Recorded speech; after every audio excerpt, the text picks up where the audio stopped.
الرحمن الرحيم مقعي وجاوع نور أحمد عن قصة على تلفزيون الجزيرة رئيس وزارها iyo xubnaha golaha wasiirada aad baan ugu mahadcelinayaa chance-kan siiyayna su'aalo weydiino su'aasha koowaad ee rabaa inaan weydiiyo waxa weeyaan waa mid la xiriirta arrimaha amniga tusaale ahaan oo kale waxa jirta ciidamada xasilinta magaalada Muqdisho in far badan waxa dhacday markii gawaarida la joojiyo waxa lagu oranayaa kan sharcigii dawladda dadka Muqdisho joogana inta dawladda u shaqeysa iyo inta iska socota waxa badan inta caadiga ah danahooda gaarka ah ku faafa marka pointigaas runtii waa arrin ma policy aad ugu tala gasheen ba mise waa arrin u baahan dhaca si khalada ku dhaco u baahan in la isku baraarujiyo su'aasha kale aan qaba waxa weeyaan Abu Mansuur Rogo waxa la dawladda ayuu soo dhiibay waxaanu ka soo baxay shabaab haddana waxa la yiri wuxuu dawladda kula jiraa wada hadal marka ma garaba nooca wada hadal ee uu idin la galaya laakiin waa bay soo dhiibay dawladda ajandaheeda waa la yaqaan meesha u socoto waa la yaqaan meesha ka timana waa la yaqaan nooca wada hadal ee Abu Mansuur kula jirtaan waa maxay su'aal issue hadda taagan baan rabaa inaan ku dhex darsado ururka ONLF wuxuu soo saaray bayaan saxafiya oo sheegayo in Cabdikariin Sheekh Muuse la yiraahdo laga socotay magaalada Gaalkacyo cadaadad la keenay Muqdisho la keenay Ethiopia lagu wareejiyay waxaanay leeyihiin dawladda Soomaaliya wareejisay marka chance-kan oo ka faa'iideysay in caawa la joogaay gadaashina la idin xaman kare hadda noo sheega waxa aad ka qabtaan arrinkaas waa mahadsantihiin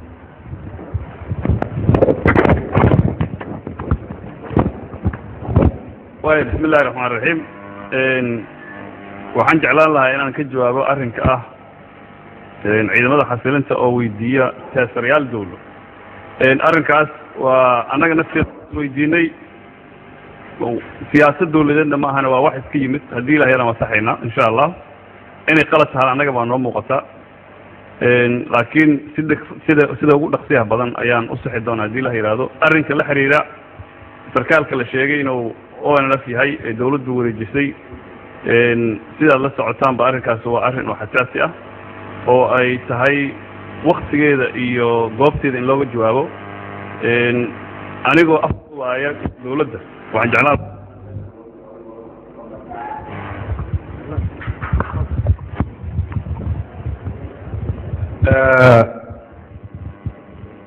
madaxda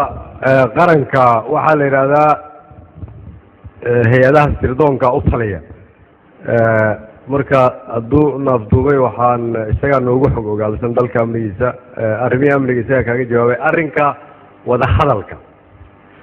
ayaa igu soo hartay su-aasha wada hadalka waa run muqtaaroodu wuxuu joogaa xamar waxa uu yimid ciidamo Soomaaliyeed ayaa soo waday oo gacantooda ku soo waday iyaga keenay iyaga diyaarad soo saaray waxaan rabaa horta inaad ogaataan in Abu Mansuur aanay nagala shaqeyn qof ajnabiya inay noo keento waxaan rabaa inaad ogaataan dad Soomaaliyeed ayaa diyaarad intay qaateen oo ciidan qaateen oo hoos tageen ciidan Soomaaliyeed ayaa horta keenay xamar Soomaaliyeed waxa uu qiimo marka qof waa inaan ka fikirnaa sideeba uga faa'iideysan karnaa mustaqbalka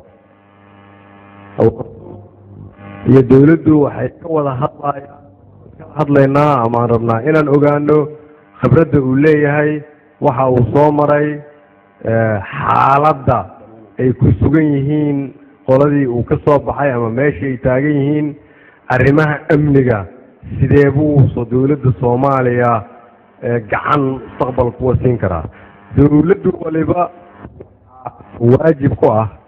inay eegto fursad walba ay uga shaqeyn karto arrimaha amniga wada hadalkaasi waxa uu lugta ama salka ku hayaa in la baaro ama la raadiyo sidii aan ku heli lahayn qaab aan uga faa'iideysano cid walba markii uu soo dhamaado wada hadalkaas isaguna maadaama hadda aan ku heshiinay inaan bishiiba mar kulanno bil walba aan idiin soo baldhigno waxqabadkeena su'aalahan aad rabtaan aadna weydiisaan annaguna su'aalahan idiin qabnaa idin weydiin doonaa markaad naga dhamaysataan ayaad haddii ilaa yidhahda idinkugu soo bandhigi doonaa waa wada hadal ku salaysan danta dawladda Soomaaliyeed iyo danta amniga ummadda Soomaaliyeed waa maasantii